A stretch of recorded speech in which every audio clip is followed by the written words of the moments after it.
ஒரு தீர்க்கதரிசிகிட்ட போயிட்டு எல்லாம் தெரியும் நினைக்க கூடாது. அவருக்கு கர்த்தர் என்ன வெளிப்படுத்துறாரோ அது மட்டும்தான் அவருக்கு தெரியும்.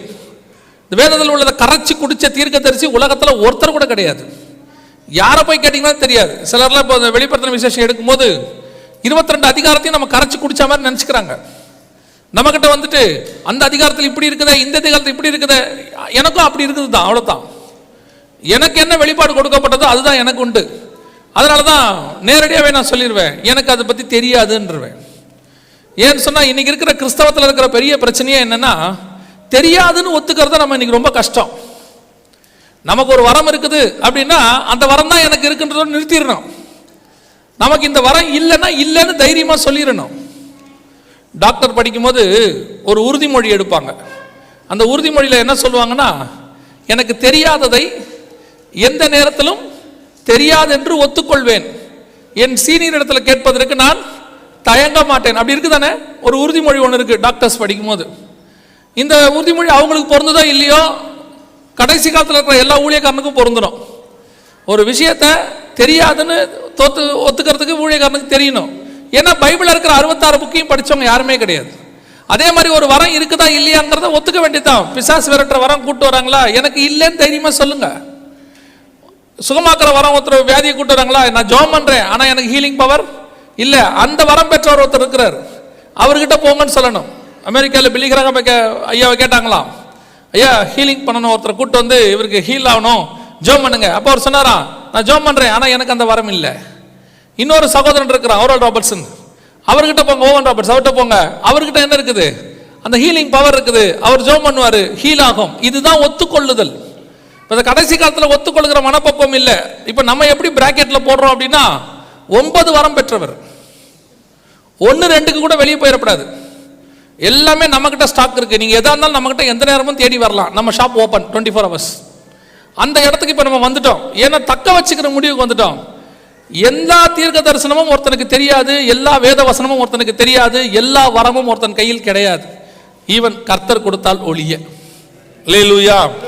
நீங்களும் யாராவது எதையாவது தெரியலன்னு சொன்னா அப்படியான்னு கேட்டு வந்துருங்க. உடனே அந்த ஆளை பத்தி வெளியே போய் என்ன சொல்லக்கூடாது, இந்த ஆளுக்கு ஒண்ணுமே தெரியலன்னு சொல்லக்கூடாது. விசுவாசிக்கிட்டு இருக்கிற அடுத்த பிரச்சனை, ஒருத்தர் எனக்கு ஃபோன் பண்ணாங்க, ஆண்டவர் என்னை பத்தி என்ன சொல்றாரு, எனக்கு ஜெபம் பண்ணி சொல்லுங்கன்னு சொன்னாங்க. நான் சொன்னேன், ஜெபம் பண்ணாமையே சொல்றேன். என்ன சொல்றாரு, உங்களை ஜெபம் பண்ண சொல்றாருன்னு சொன்னேன். என்ன அப்படி சொல்றீங்க, பின்ன நான் தீர்க்கதரிசி இல்லையே, நீங்க ஜெபம் பண்ணா உங்ககிட்ட பேச போறாரு. இந்த மாதிரி இன்னொரு தீர்க்கதரிசி சொன்னா ஒத்துப்பீங்களா? நீங்க என்ன பண்ணுவீங்க, வெளியே வந்து அவர் வீட்டு வாசல்ல அவர் ஊழியத்தை ஒழிச்சிருவீங்க. இவருக்கு பவரே இல்லை.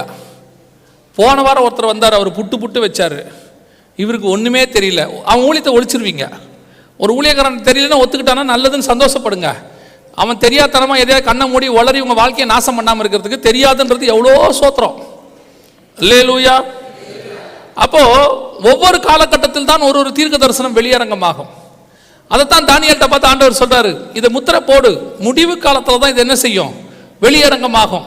நேற்று வாசிச்சோம் தானியேல் 7ல் ஆண்டவர் சொல்றாரு, தானியேல் கேட்கிறார் ஆண்டவரை பார்த்து, அந்த 10 கொம்புகளை குறித்தும் அந்த பருமனான கொம்பை குறித்தும் நான் அறிய ஆவலாய் இருந்தேன். ஆண்டவர் வெளிப்பாடு கொடுக்கிறாரு.